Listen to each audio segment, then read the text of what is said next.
시청자 여러분 안녕하십니까? 경향신문 이용욱입니다. 기자들이 모여 주요 인물들의 속내와 미래를 파헤치는 인물비상구 64회 순서 시작하겠습니다. 오늘 함께할 든든한 두 분을 소개하겠습니다. 유경선 기자, 현남설 기자 나오셨습니다. 안녕하세요. 안녕하세요. 뭐 이제 할 때마다 조금씩 익숙해지는 것 같기도 한데 여전히 그 시작할 때 어색하다는 말을 참 많이 듣고 있습니다. 그래서 오늘도 그냥 바로 본론으로 들어갈게요. 선배, 근데 제가 익숙해지지 않는 게 하나 있어요. 뭐 선배 이 단추를 2개씩 푸는 건 익숙해지지가 않아요. 아, 이거 이거 답답해서 바로 그냥 본론으로 들어갈게요. 자, 우리 스카이캐슬 부부의 세계, 재벌집 막내 아들, 이태원 클라스, 냉장고를 부탁해, 아는 형님, 뭐 히든싱어, 이 공통점은 뭘까요? 재밌는 프로그램. 네, 그리고 인기 많았던 프로그램. 답을 비행기 돌리는데 이게 이제 한 군데서 만든 거죠. JTBC에서 만든 예능 프로그램입니다. 그래서 지상파를 위협하고 한때는 그 대중문화 트렌드를 이끌었던 이 종편이라고 하지만 사실 종편을 넘어서는 공중파까지 위협하는 절대 강자였습니다. 그런데 그 이 JTBC가 지금 굉장히 위기를 맞고 있습니다. 그리고 여기 모태였던 그리고 이제 대한민국 언론의 중심축이라고 한때 불렸던 중앙일보 역시 사상 초유의 그 위기를 맞았는데요. 이런 그 소식을 접했을 때 현장 일선에 계신 그 두 분의 기분은 어떠셨습니까? 저는 굉장히 충격을 받았었거든요. 어떤 점에서? 조중동 하면 예전에 중앙일보 하면은 이런 느낌이 있었어요. 일단 인력이 우리보다 한 100명 많잖아요. 100명 더 이상 많을 거예요. 그러니까 혼자 취재할 걸 막 3명이 붙어서 하고 그쵸. 기사도 읽어보면 돈 냄새가 풀풀 나. 뭐 그래픽부터 해서 멘토도 더 많고 왜냐하면 인원이 많으니까. 그리고 뭐 해외 취재도 자주 하고 그래서 굉장히 여기는 돈으로 좀 이렇게 약간 물량 공세로 때우는구나. 그러니까 그만큼 또 퀄리티도 뒷받침이 됐었고요. 그래서 가장 좀 그래도 뭔가 돈이 있고 재력이 뒷받침되는 회사라고 생각을 했는데 가장 먼저 이런 상황을 보고 나니까 사실 좀 저는 충격이었거든요. 두 분들은 어떠세요? 저도 마찬가지였던 것 같아요. 그 굉장히 또 조중동이라고 하면 너무 슬픈 얘기지만 한경호와 다르게 이 뭐랄까요? 가진 것의 레벨이 좀 다른 걸로 이제 인식이 좀 되어 있잖아요. 부자 회사다. 그쵸. 이런 다르죠. 인식이 돈 없는 조중동이고. 그러니까요.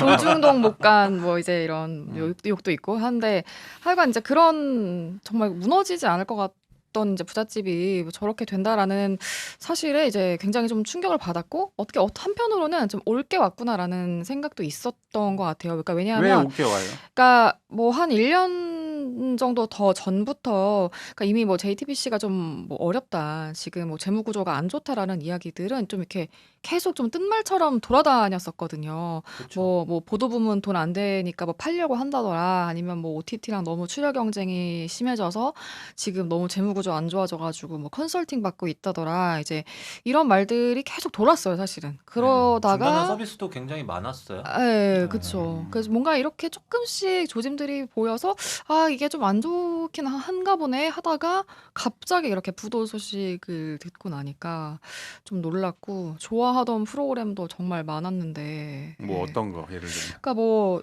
아까 희수상 좀 많이 얘기해 주는데 전 그거 외에도 그 오자무사 최근에 아, 종영한 그- 거 되게 재밌게 봤고 저도 되게 박혜영 감동- 작가의 예. 감동 깊게 봤어요. 아, 야, 좋아하셨군요. 예. 우리 주간경향에서 기획 기사도 썼어. 봤습니다. 예. 웰메이드죠. 그니까요. 그리고 뭐 시청률이 많이 나왔던 건 아니지만 멜로가 체질이라는 드라마도 전 되게 좋아했는데 이병헌 감독의. 그쵸.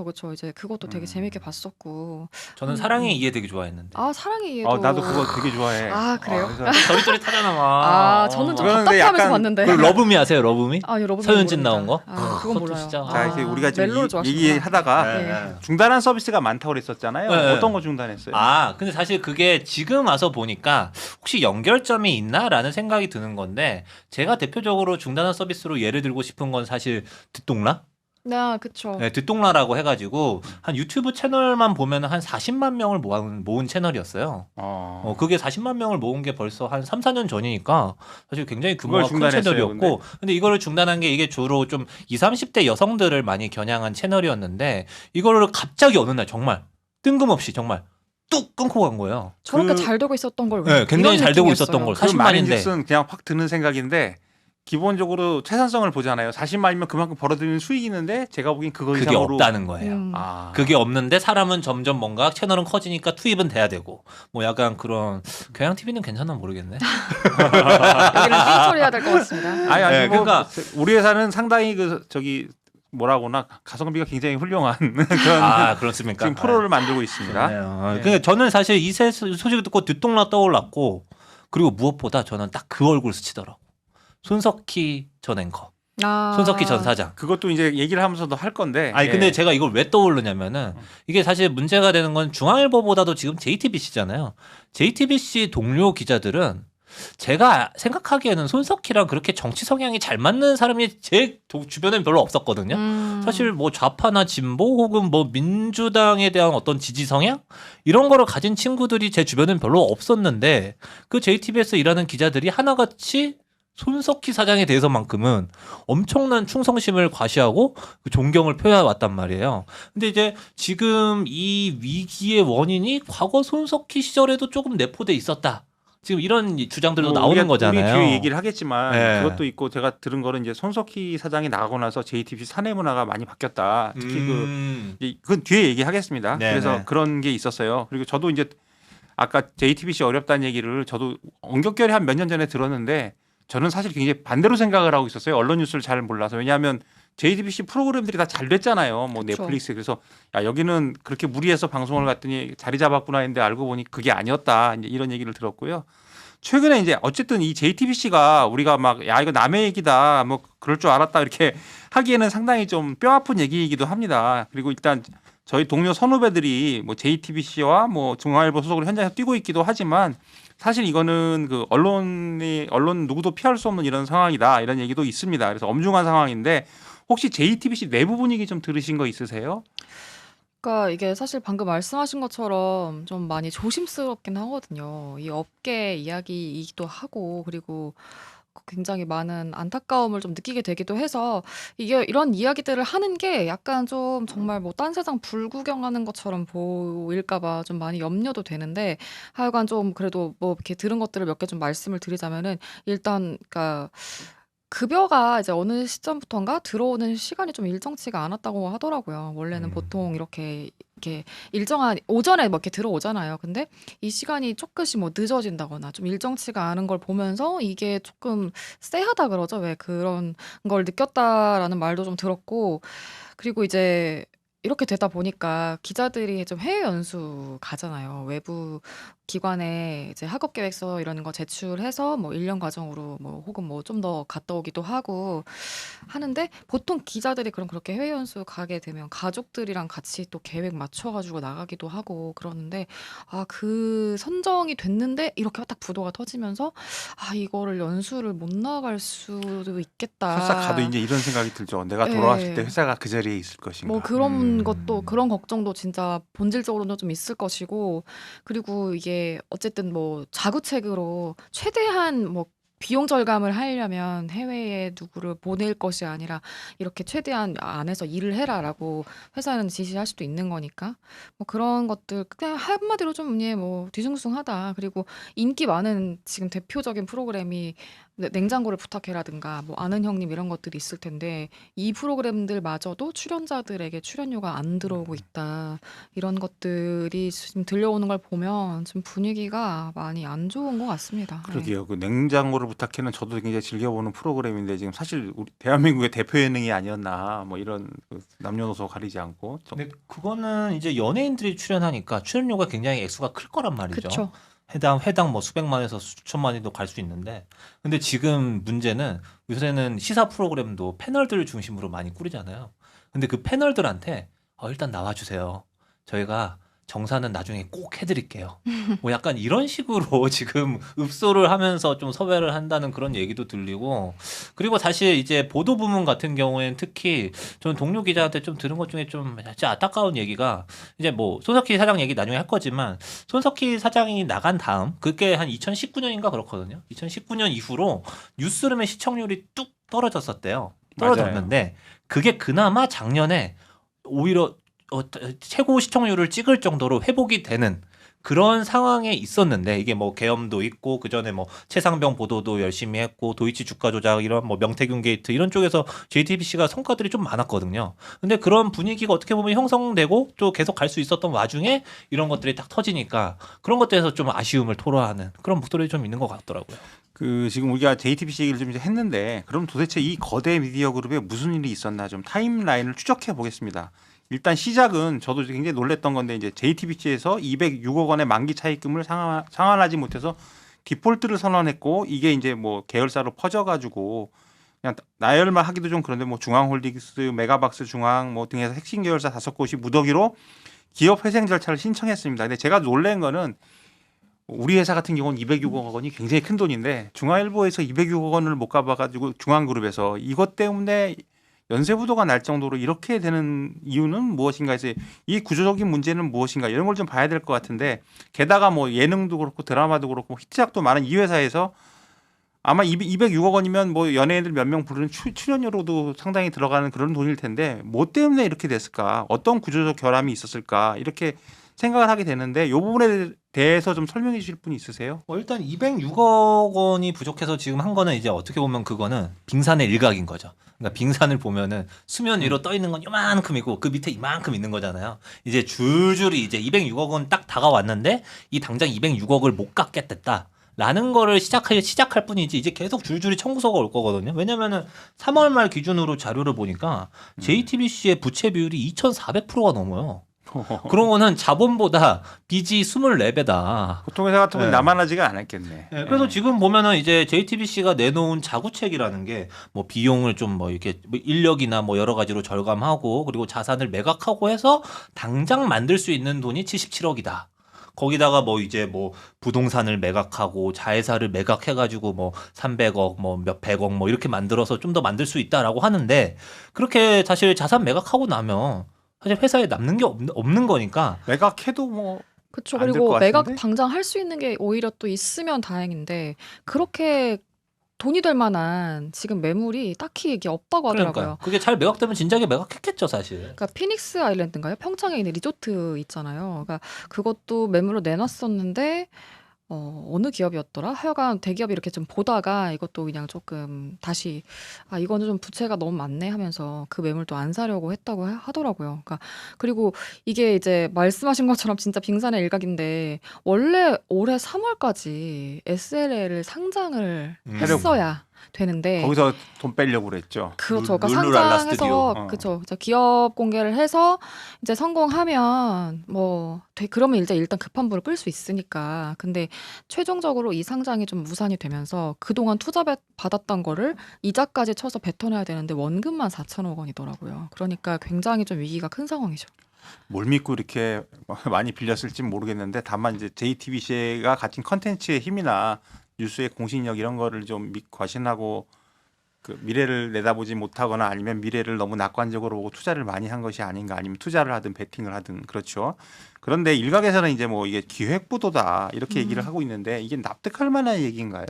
사실 뭐 그거는 아직은 뭐 이렇게 단언하게 좀 일러 보이고요. 그러니까 기획부도라는 게 그런 거잖아요. 이미 지금 뭐 부도가 빤한데 그거 알면서도 투자자들한테 채권을 팔았다. 그런데 그 부분은 예. 충분히 의심해 볼 만한 것 같아요. 그러니까 뭐 정황상으로는 이제 투자자들은 그럴 수 있을 것 같아요. 왜냐하면 뭐 아까도 뭐 말했지만 이미 안 좋다 얘기가 좀 예전부터 있기는 했었고 그리고 상장 타임라인 또 있었잖아요. SLL 상장 타임라인이 있었는데 이거 무산된 거 이제 알았고 그리고 이런저런 가진 것들을 내다 팔려고 했었던 시도를 보면 경영진은 위기를 알았던 거 아니냐. 이제 그러면서 투자자들은 좀 많이 화가 나 있는 상태이고 뭐 그러니까 기업 회생 들어가면 사실 이게 채권 건지기가 이제 어렵잖아요. 그러니까 원금 회수가 좀 어렵다 보니까 이런 말을 하시는 상황인 것 같습니다. 예. 자, 이번 사태를 두고서 이제 얘기를 한번 이제 원인으로 들어가 보겠습니다. 업계에서는 그 중앙그룹의 실질적 수장, 그 홍석현 회장의 아들이죠. 홍정도 부회장 책임론을 정조준하고 있는데요.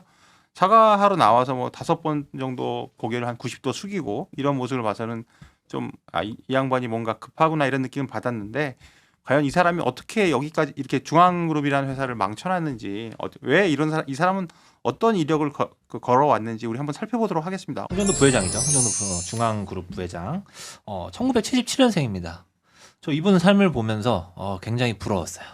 나보다도 많이 어리네. 제가 설명해 드리면은 네, 더더욱 부러우실 겁니다. 일단 아버지는 이제 홍석현 회장이고 그리고 홍석현 회장은 아시다시피 이건희 홍라희 부부에서 이제 홍라희의 남동생이죠. 그러니까 홍라희는 홍정도 부회장의 고모, 그리고 이건희는 고모부, 그리고 이재용 회장, 그리고 이부진, 이서연 이런 이건희의 자녀들은 그 홍정도 부회장의 고종사촌 이렇게 되는 겁니다. 관계가 이게 집안의 가계도는 이렇게 되는 거고, 그리고 이제 홍정도 부회장은 연세대 문과대를 다니다가 사학과를 다녔다가 중퇴를 하고 미국의 대학을 나왔어요. 미국에 유학 가서 대학을 나오고 2005년도에 중앙일보 전략기획실로 29살의 나이에 입사를 하는데 1년 만에 차장으로 승진합니다.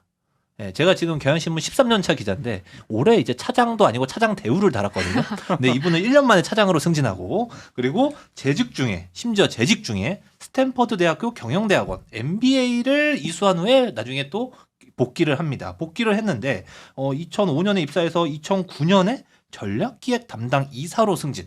임원까지 4년이 걸렸습니다. 임원까지 가는데 4년 걸렸고, 근데 이때가 굉장히 중요한 시기인 게, 이때 이미 2009년에 MB 정권이잖아요. 그때 종편 출범을 준비할 때고, 이 종편의 책임자로서 중앙에서는 홍정도 부회장을 염두에 뒀던 그런 상황입니다. 그런 상황에서 홍정도 부회장이 내부의 TF를 이끌면서 좀 많이 기획을 많이 했다고 하고요. 그리고 그래서 이제 1년 뒤엔 상무가 되고, 또 1년 뒤에는 최고 운영 책임자, COO 자리까지 오르는, 그렇게 쭉쭉 상승하다가 2012년에 드디어 JTBC 전무로 이제 JTBC의 역사가 시작이 됩니다. 그 다음에 부사장을 거쳐서 2014년에 중앙일보 JTBC까지 포함하는 대표이사 자리에 이제 등극을 해서, 사실상 중앙그룹은 홍정도 체제로 이때부터 들어간다라고 봐도 되는 거고, 2017년에 홍석현 회장이 사실상 일선에서 완전히 물러난 다음에 이제 홍정도 체제에서 이름을 중앙미디어네트워크에서 중앙그룹으로 바꾸면서 완전하게 홍정도 체제가 되는 그런 상황에 이르게 됩니다. 그 홍정도 부회장이 지금까지 살아온 세월을 보면 굉장히 순풍을 달려온 것 같은데 어려움도 별로 겪지 않고, 보통 우리가 그러잖아요. 2세까지는 그래도 아버지의 성공을 보는데 3세서부터는 좀 어려움을 겪는다는데, 홍정도 부회장 같은 경우는 홍석현 회장만 해도 이제 아버지의 이걸 뭐 받아서 좀 아버지가 어떻게 경영을 하든지 아니면 집안을 일구든지를 봤을 텐데, 홍정도 부회장은 그런 걸 보지 않지 않았을까, 이런 추정을 좀 해보고요. 네. 그리고 이제 홍정도 부회장의 일가랑 관련해서 이번에 저는 좀 알게 된 사실이 하나 있는데, 그 국장도 아시겠고 선배도 아시겠지만 이제 우리 경향신문 여적필화 사건이라고 있잖아요. 이게 이제 이승만 정권 때 1959년에 경향신문 여적 칼럼이라고 지금도 이제 계속 칼럼명으로 저희가 쓰고 있는데, 네. 근데 이제 이 칼럼의 내용이 당시에 그 정권의 어떤 그런 뭐라고 할까요? 그러니까 부정선거 이제 뭐 이런 부정선거의 위험성을 좀 경고를 하면서 만일 참고로 잠깐 말씀드리면 지금의 부정선거하고 다른 진짜 부정선거입니다. 그렇죠. 그때는 정말 4.4.5일. 그러니까 그렇게 이제 부정선거 위험성을 사전에 좀 경고하는 어떤 그런 칼럼이었었던 거예요. 공정한 선거가 무너지면 이게 굉장히 좀 혁명이 일어날 수 있다라는 취지로 썼는데, 이거를 뭐 내란 선동이라고 몰아가면서 폐간 조치까지 했었던 사건인데, 그때 법무부 장관이 홍정도 부회장의 할아버지인 그 홍진기 법무부 장관. 저는 이제 그거는 몰랐거든요. 당시 이제 법무부 장관이셨는지는. 그리고 이제 중앙일보 설립자이기도 하잖아요. 그 홍진기 전 장관. 하여간 그래서 경향신문의 어떤 사법 처리 과정을 좀 진두지휘하는 포지션에 있었다고 좀 볼 수 있을 것 같습니다. 저희 회사하고는 뭐 구원이 있다고 할 수 있는데 그런 거 없이 그냥 오늘 냉정하게 한번 해보겠습니다. 계속. 자, 홍정도 부회장이 취임을 했는데, 그러면 가장 그 중점적으로 했던 사업이나 뭐 좀 꼽을 수 있는 사업은 어떤 것들이 있을까요? 그러니까 일단 홍정도 부회장은 완전 그 미디어 전체를 다 아우르는, 그러니까 언론, 매체, 뭐 방송, 극장, 뭐 스포츠 중계권까지 다 포괄하는 복합 미디어 그룹, 뭐 혹은 뭐 미디어 제국을 좀 꿈꾼 것 같아요. 뭐 실제로 본인의 어떤 뭐 경영 비전을 밝히는 자리에서 디즈니라든지 이런 회사 모델을 언급을 하기도 했었고, 그러니까 뭐 루퍼트 머독이나 뭐 타임 워너 모델이라고 할 수도 있을 것 같아요. 근데 이 꿈이 좀 대를 이어서 내려온 것 같기는 해요. 2009년에 그 홍석현 회장이 중앙일보 창간 기념식에서 한 말이 있는데, 그러니까 하나의 지주회사 밑에 신문이 있고 방송이 있습니다. 방송 때문에 또는 신문 때문에 서로가 영향받지 않는 구조입니다. 뉴욕타임스, 워싱턴 포스트, 타임워너가 다 그러합니다. 그런 선진형 지배구조를 갖춰야 우리가 꿈꾸는 원대한 대업을 이룰 수 있다고 확신합니다. 그러니까 이게 지금 현재 중앙그룹이 좀 계속 추진해 왔던 어떤 모델과 구조랑 비슷하잖아요. 예, 그리하여 이제 그러면 어떤 사업들을 했느냐. 홍정도 부회장 2011년에 메가박스와 시너스 인수합병을 이끌고 2015년에 경영권을 완전히 확보를 하고요. 그리고 이제 2019년이 이제 다들 좀 아시는 가장 큰 패착 중에 하나인데 비지상파 방송사 최초로 올림픽 중계권을 사들이고 월드컵 중계권도 아주 비싸게 삽니다. 이 올해 북중미 월드컵 중계권료만 해도 1,900억 원인데 이거를 다시 재판매를 못 했잖아요. KBS에만 팔았죠. 140억에 뭐 불팔았을 뿐이고, 그러니까 한 1,000억 정도 손실을 봤을 거라고 추정이 되더라고요. 그리고 2020년에는 이제 콘텐츠 제작을 JTBC 스튜디오로 독립을 시킵니다. 이게 SLL에 이제 모태가 되는 거고요. 이 SLL이 2021년에 매출이 5,588억 원. 그리고 영업이익 150억을 달성하면서 되게 순항을 해요. 근데 이제 올해 3월에 상장을 했어야 이 투자금을 뱉어내지 않을 수 있는데 이제 이건 실패한 거고요. 예. 그 지금 들어보니까 기억에 우선 뇌리에 딱 박힌 게 메가박스 하고요. 중계권인데 메가박스야 뭐 이제 뒤에도 얘기하겠지만 거의 돈 먹는 하마가 됐다고 얘기를 하죠. 저도 제가 잘 가는 신촌에 메가박스가 있는데 가면 제가 거기 즐겨 가는 이유는 시설은 상당히 좋은데 사람이 하나도 없어요. 그래서 가는 편인데 그렇고 근데 중계권 같은 경우는 이제 우리가 다 알잖아요. 그래서 제가 중앙경향에 있어서 온라인 기사를 쓰는데 월드컵 중계권을 KBS에 액수는 그때 나왔었는데 팔았다 했는데 제가 어떤 기사를 썼냐면 MBC와 SBS는 못 팔았다 이렇게 썼어 기사를. 그러니까 약간 그래서 얘네들이 진짜 힘들겠구나 했는데 지금 홍정도 부회장이 했다는 그 과감한 베팅이라는 게 전부 다 지금 사실상 중앙그룹의 발목을 잡은 게 아닌가 이렇게 생각이 드는데 어떻습니까? 일단 유경선 기자가 잘 정리해 주셨는데 저는 좀 나눠서 볼 필요는 있는 것 같아요. 일단 스포츠 중계권 이거 투자한 거, 그러니까 올림픽하고 월드컵 이거 뭐 보니까 사실상 패키지 선불로 샀다고 표현이 될 수 있을 것 같은데 뭐 약간데 월드컵이나 올림픽 한 해만 하면 한 천억 원대면 이제 사들일 수 있는데 중계권을 지금 JTBC 그 중앙그룹은 이거를 몇 개 대회를 한꺼번에 패키지로 해가지고 7천억을 지불해서 이렇게 사들인 거 아닙니까? 그러니까 사실 IOC나 이런 데 입장에서는 중계권 갖다가 이제 돈 버는 건데 그 갑자기 패키지 선불로 이렇게 사준다고 하니까 너무나 좋아했을 것 같아요. 자기들끼리 와서 짜고 좀 같이 내리는 연습을 해도 부족한 판에 내가 먼저 먹겠다고. 그러니까요. 통 크게 가져가. 그러니까 사실 그 당시에 막 비판 성명 나온 거 보면은 JTBC가 가져가면서 자본력을 동원해서 가져가면서 이게 국부 유출이다. 막 이런 얘기까지 나올 정도로 되게 격앙되고 비판이 많았었고 이거에 대해서는 진짜 이게 좀 JTBC가 할 말이 없어 보인다. 이거는 확실히 조금 많이 좀 잘못된 경영 판단인 것 같고. 근데 이제 또 두 번째로는 많은 분들이 얘기하는 게 이제 스튜디오 룰루랄라 SLL을 중심으로 한 이제 뭔가 콘텐츠 투자 이것에 대해서는 조금은 변명의 여지가 있지 않나. 사실 좋은 걸 많이 만들어냈잖아요. 뭐 재벌집 막내 아들, 부부의 세계. 뭐 지금 우리가 뭐 이름만 떠올리면 스토리나 주인공들까지 확 다 떠오르는 그런 드라마들 만들어내면서 근데 그거를 만들어낸 게 2010년대 후반 이럴 때부터 본격적으로 JTBC 드라마들이 많이 이제 뜨기 시작했는데 사실 2020년 코로나 시기를 중심으로 해가지고 이제 넷플릭스가 시장에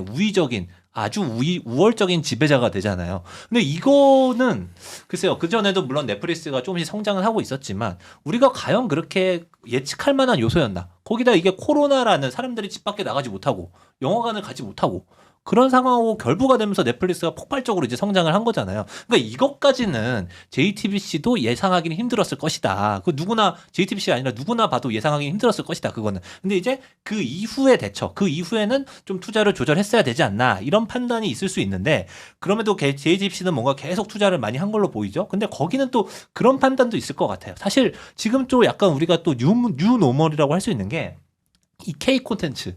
문화 한류가 이렇게 세계를 지배하는 현상은 이것도 또 예상 못했던 변수인 거잖아요. 그러니까 묶고 더블로 간 거네. 네, 그러니까 문화 한류를 생각해 봤을 때는 아마 투자를 계속해야 된다는 생각을 멈출 수 없었을 것이다. 이런 논평들도 지금 존재하는 상황이어서 이 콘텐츠 투자에 대해서는 조금 변명. 어떻게 뭐 옹호까지 할 구석이 있다라고 저는 이렇게 보고 있습니다. 콘텐츠 투자는 물론 그 자체는 좋은데 본인이 가진 것보다 많이 투자했다는 거는 약간 도박적 느낌도 좀 있는 것 같아요. 그리고 그 중개권 얘기를 하니까 저도 뭐 정보는 따로 뭐 많이 가지고 있는 건 아니지만 사실상 그 공중파들이 그 방송 중계를 그렇게 막 꺼리 좋아하지 않는다고 해요. 그래서 억지로 하는 것도 분명히 있는데 국민들 알 권리 보호 차원에서 이걸 다 사가지고 가서 비싼 돈으로 사라고 하니까 사기가 싫은 거지. 그러니까 말도 안 되죠. 그리고 이번에 월드컵 사실 KBS가 140억 주고 샀지만 저는 KBS가 그냥 자기네들 공영방송 시청료 받는 방송 사니까 어쩔 수 없이 샀을 거라고 봐요. 거기는 뭐 예, 지방에 예. 저기 할머니 할아버지들은 예. KBS만 보시는데 이걸로 봐야죠. 그런데 결과적으로 KBS가 싸게 산 건데 시세에 아니 그 JTBC 생각한 것보다 또 시청률은 KBS가 더 나왔다는 그런 게 있고요. 그 컨텐츠 같은 경우는 저도 JTBC 컨텐츠가 굉장히 양질의 것들이 많다는 걸 인정합니다. 다만 이제 네가 얼마나 가졌는지를 보지 않고 막 투자를 했는데 아까 제 허남석 기자도 얘기했지만 그 우리 맨날 얘기하는 그 도박 타짜 영화 보면 믿고 또 보러 가는 그런 걸 아니었나 이제 이렇게 생각이 들고요. 뭐 거뒀으니까 그거에 대해서 타짜에서는 어떻게 해요? 손모가지 날아가잖아. 쫄리면 돼지시든지 그렇게 하는 거죠. 그렇게 되는 거지 뭐. 그래서 지금 그냥 애드립으로 한번 해봤는데요. 그 홍정도 부회장이 이제 이런 사람인데 이 사람에 대한 중앙일보나 JTBC 직원들 평가는 좀 어떻습니까? 그러니까 좀 또 중앙일보가 다르고 또 JTBC가 다르고 이런 게 있을 것 같은데 일단은 조금 압축적으로 좀 설명을 드리자면 일단 이 자부심과 지금의 좌절감을 함께 안긴 인물이다라고 좀 종합해 볼 수가 있을 것 같아요. 그 일단 그 중앙일보에도 뭐 이제 아는 기자분들이 있으니까 근데 되게 중앙일보 기자분들의 특징은 그러니까 회사에 대한 이제 애정이 굉장히 좀 크고 자부심이 좀 되게 자부심이 상당해요. 네, 그러니까 사실 그리고 신문 기자들은 또 이렇게 서로 막 신문쟁이라고 표현하면서 어떤 같은 기사를 쓰더라도 막 글이 얼만큼 이제 뭐라고 할까요? 이게 글의 그 모양, 그러니까 글 쓰는 완성도? 걸 얼만큼, 그쵸? 만듦새 그 글의 이제 모양새가 얼마나 뭐 이제 예쁜가, 데스킹이 얼마나 잘 되어 있고 글이 얼마나 좋은가, 이제 이런 글에 대한 자부심을 굉장히 많이 가지는 분들도 있는데, 그러니까 그런 측면에서 중앙일보 구성원들의 그 회사에 대한 자부심이 좀 되게 높았던 걸 많이 느꼈고, 또 퀄리티 있는 신문이라고 자부하는 어떤 그런 프라이드가 굉장히 좀 많았던 기억이 나요. 그래서 그런 게 되게 좋아 보였었는데, 그러니까 한편으로는 그런 거랑 좀 연관이 있을 수도 있는데, 약간 JTBC를 조금 동등하게 쳐주지 않는? 그러니까 그런 그게 예전에 분명히 있었어요. 네, 그런 분위기가 감지가 많이 됐었어요, 사실. 근데 사실 이거는 뭐 조선일보, TV조선의 관계도 좀 비슷하고, 동아일보 채널 동아일보 채널A도 그쵸. 네. 근데 비슷하고. 그게 지금 많이 역전이 예. 됐죠. 모든 회사가 거의 다 역전된 분위기 같은데요. 제가 현장에 나갈 때도 2015년 이럴 때도 보면은 중앙일보나 뭐 JTBC 아니면 하면은 이렇게 약간 신문 내는 사람들이 형님 같은 느낌이고 네, 그쵸. 약간 그리고 이제 종편에서 일하시는 분들이 경력직인데 약간 경력이 좀 자기가 전에 뭐 했는지 말하지 않는 그런 분들도 많았어요. 맞습니다. 약간 우리 회사도 그런 분위기 아니에요? 근데 우리 회사도 경향신문보다 경향TV 아닌가요? 한한성 씨가 참그 처세술이 좋아요. 네. PD님 보고 계신가요? 그리고 또 이제 막 그런 것도 있을 것 같아요. 그러니까 사실 중앙일보 자체는 13년 연속 흑자를 냈다고 하거든요. 그런데 이게 계열사 안에서 이제 얽혀 있다 보니까 뭐 중앙홀딩스에 돈 빌려주고 또 뭐 JTBC 빚 보증 서주고 이제 이러다 보니까 지금 중앙일보까지 부도라는 유탄을 좀 맞은 거잖아요. 그러니까 그런 면에서는 조금 JTBC에 대한 중앙일보 구성원들의 시선 이런 그 홍보회장에 대한 시선도 부분이 역시? 그렇죠. 사실은. 사실 뭐 JTBC에 대한 시선이 결국은 음. 홍정도 부회장에 그런 대한 거죠. 좀 시선인 거죠. 그리고 제가 되게 이제 중앙일보가 엄청 안타까운 게, 그러니까 사실 미디어 업계 사람들 사이에서 특히나 신문사들 사이에서는 다들 이제 뭐 국정도 선배도 공감하시겠지만 그런 암묵적 공감대가 있는데 뭐냐면 뭐 돈 들어가는 일 하기에 앞서서 일단 중앙일보가 먼저 할 거니까 우리 이거 중앙일보가 하는 거 보고 기다렸다 하자. 이런 말 진짜 그런 많이 판단. 돈을 잘 쓰니까. 들었잖아요. 그러니까 예. 아까 잘했잖아요. 돈 냄새가 난다고. 그러니까요. 예. 그러니까 예를 들면 우리의 롤 신문이 모델이기도 했어요. 솔직히. 맞아요. 네. 그러니까 그런 선도자적 지위에 분명히 있었거든요. 그러니까 뭐 예를 들면은 신문이 그 전에 하지 않았던 뭐 로그인어를 만든다던가 뭐 그게. 유료 구독 모델을 뭐 그거 만든다던가. 사실 올 초까지도 굉장히 화제였는데. 예, 그러니까요. 뭐 듣동라 포린 이러는 것도 아까 선배 얘기해 주셨지만 약간 그러니까 거의 그런 처음 들어보는 시도들은 거의 다 중앙일보가 먼저 시작을 했거든요. 그리고 뉴욕타임스가 또 왜 쿠킹 플랫폼 요리 플랫폼을 시작을 했는데 중앙일보도 뭐 또 그런 사업을 한다던가 그러니까 그런 식으로 나머지 언론사들은 좀 눈치 보고 있다가 중앙일보가 시작하면 딱 이렇게 따라가는 그러니까 그게 그런 포지션이었어요 사실은. 다 네. 동의하는데 하나 말씀드릴 게 중앙일보가 그렇게 가능한 거는 그 인력이 압도적으로 많아요. 그러니까 그렇죠. 뭐 그러니까 네, 이제 일단 이것도 해볼 수 있고 그쵸. 저것도 해볼 수 있고. 그리고 또- 리더십이 또 홍정도 부회장을 필두해서 뭔가 리더십이 강해서 그걸 추진할 수 있었던 거죠. 사주가 사실. 명확히 있어야 사실은 또 그런 음. 투자가 가능한 거니까 뭐 그런 점은 분명히 좀 있을 것 같고 근데 이제 그런 중앙일보가 지금 이렇게 됐어. 그쵸. 그래서 분위기가 그러니까 어떨까요? 뭐 분위기는 이제 그래서 아까 말씀드린 것처럼 좀 홍정도 부회장에 대한 그런 시선이 있다. 그러니까 옛날부터 이제 홍정도 부회장이 뭐 신문에는 좀 관심이 좀 덜한 것 같다. 뭐 이런 뭐 그런 평가도 있었던 거고 하여간 좀 네 JTBC는 근데 또 JTBC 구성원들은 되게 자부심을 좀 많이 좀 다를 것 같아요. 느꼈던 것 같아요. 예. 네, 그러니까 JTBC 기자분들 현장에서 볼 때마다 그런 기운이 있거든요. 약간 자부심의 아우라라고 할까? 그리고 이제 뭐 최순실 태블릿 PC 보도부터 시작해서 지금 뭐 12.3 뭐 내란 이후에 계속해서 굵직굵직한 또 보도들을 해왔기 때문에 여러 자부심들이 있었던 거고 뭐 거기에다가 이제 종합미디어 기업이니까 방송 뭐 드라마 뭐 만드는 거 다 잘 되고 이러니까 굉장히 좀 자부심을 느꼈으면서도 근데 지금 와서는 왜 이렇게 뭐 경영상으로 또 오판을 하셨을까? 왜 저렇게 낙관하셨을까? 이런 생각도 많이 할 것 같아요. 네. 홍 기자는 좀 어떤 걸 들으셨어요? 저는 JTBC 같은 경우에 지금 저 그 기사에서 되게 인상적으로 뭔가 미디어 오늘이었나? 거기서 이제 취재해가지고 워딩을 쓴 것 같은데 허세 경영이었다. 이런 한 줄 있더라고. 허세 경영. 그러니까 되게 뭔가 되게 앞서 나가는 듯한 느낌. 그리고 홍정도 그 부회장의 신년사가 매년 그 미디어지에 보도가 되거든요. 거의 전문이 다 실리는데 왜냐하면 굉장히 인상적인 내용이 많아요. 콘텐츠에 대한 투자 엄청 강조하고요. 퍼스트 무버로서의 역할들 막 이런 거 되게 강조하면서 와 이거 뭐 약간 어떻게 보면 진짜 스티브 잡스 같은 그런 경영자 같다. 되게 뭔가 트렌드를 선도할 줄 알고 트렌드와 콘텐츠 뭐 이런 것들을 굉장히 강조하는 뭐 그런 모습들을 보면서 되게 인상을 받은 사람들이 많은데 그래서 이게 그것들이 다 허세였다. 약간 이런 식으로 평가를 하는 거 보고 이런 식으로 또 평가가 확확 뒤집어지는 게 맞나? 라는 생각이 드는 건 있는데 근데 저는 사실 그 허세 경영이란 말을 들으면서 딱 약간 생각난 장면이 있었어요. 근데 뭐냐면은 그 중앙그룹이 운영하고 있는 게 뭐 방송도 있고 신문도 있지만 사실 다른 많은 사업들 있잖아요. 그 중에 되게 대표적인 게 두 가지가 하나 있습니다. 하나는 백상예술대상 그리고 다른 거는 이제 골든디스크상. 골든디스크. 원래 골든디스크 일간 스포츠에서 했었는데 아마 그쵸. 인수해서 글로 네, 갔구나. 그걸로 가져갔죠. 이제 골든디스크는 이제 그 대중음악에 대한 시상식이잖아요. 관심이 많으니까 네. 끝 내가 알고 네. 있어요. 근데 이제 두 가지를 이제 시상할 때 시상식을 할 때 보면은 홍정도 부회장이 항상 나와서 시상자로 나와요. 이제 가장 결정적인 상, 뭐 예컨대 작품상, 뭐 아니면은 그 최우수 가수상, 뭐 이런 것들을 시상할 때 항상 홍정도 부회장이 나오거든요. 근데 나오면서 항상 그 파트너로 다른 시상자를 같이 나오는데 그 시상자가 뭐 작년 같은 경우에는 유승용 배우 뭐 아니면은 뭐 조금 약간 뭐 박은빈 씨, 뭐 유재석 씨, 막 그리고 봉준호 감독이 기생충으로 많네. 유명한 봉준호 씨, 가오 봉준호 잡았네요. 감독 이렇게 해서 네, 같이 네. 대동해서 나와가지고 근데 보통 보면은 그렇게 뭔가 사주 같은 사람이 이렇게 시상자로 나올 수는 있는데 그런 장면들을 보통 보면 그냥 묵묵하게 그냥 상만 주고 들어가시거든요.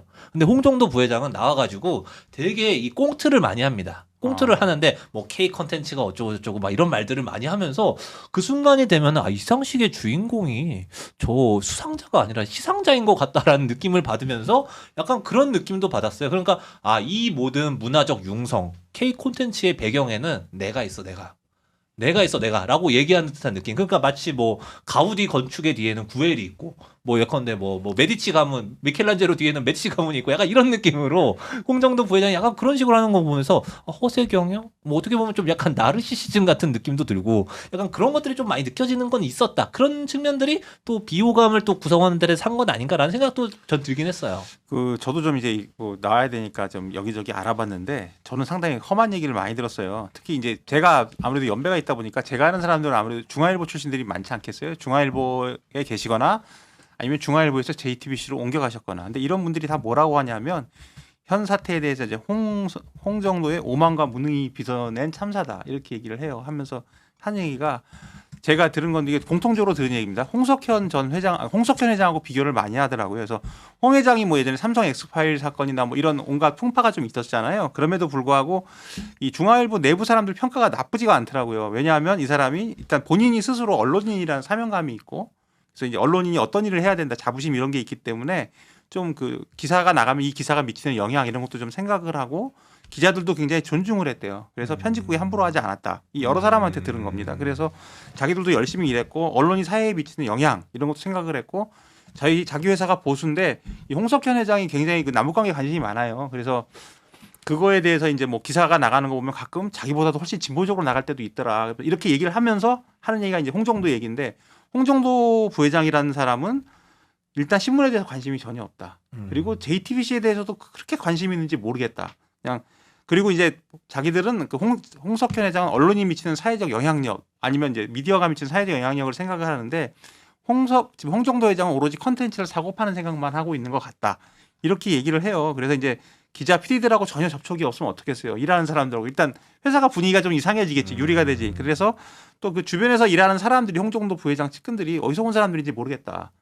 이렇게 얘기들을 하더라고요. 그리고 이제 손석희 사장 잠깐 얘기했지만 손석희 사장이 있고 없고의 차이가 분명히 있대요. 어떤 거였냐면 손석희 사장이 있을 때는 일단 편집 보도국은 건드리지 마라 이런 게 분명히 있었는데, 손석희 사장이 어쨌든 이런저런 사건으로 나갔잖아요. 나가고 나서 이제 손을 내기 시작한 거예요. 그래서 이거는 그냥 팩트인데 그 JTBC에 보면은 50 넘은 그 직원들이 거의 없대요. 그래서 좀 나이가 들면 내보내고 싶잖아. 그럼 어떡하냐면 임원을 준대요. 임원을 줘서 1년이고 뭐 최소한 몇 달 만에 그런 다음에 이제 계약 해지를 해버리는 거야. 그래서 50 넘은 사람이 거의 없다고 그래요. 그래서 일단 원한 가진 사람도 많고 이런데 그 뭐 당연히 좋을 리가 없고, 그러니까 돈만 쓰고 허세만 허 기자 얘기하는데 허세를 부렸을지 지었을지언정 정말 미디어나 아니 회사에 대한 진지한 고민은 없었다. 이런 이제 그 지적이 있었고, 또 재밌는 건 이제 JTBC가 히트작을 많이 냈잖아요. 근데 이게 가성비가 낮았다.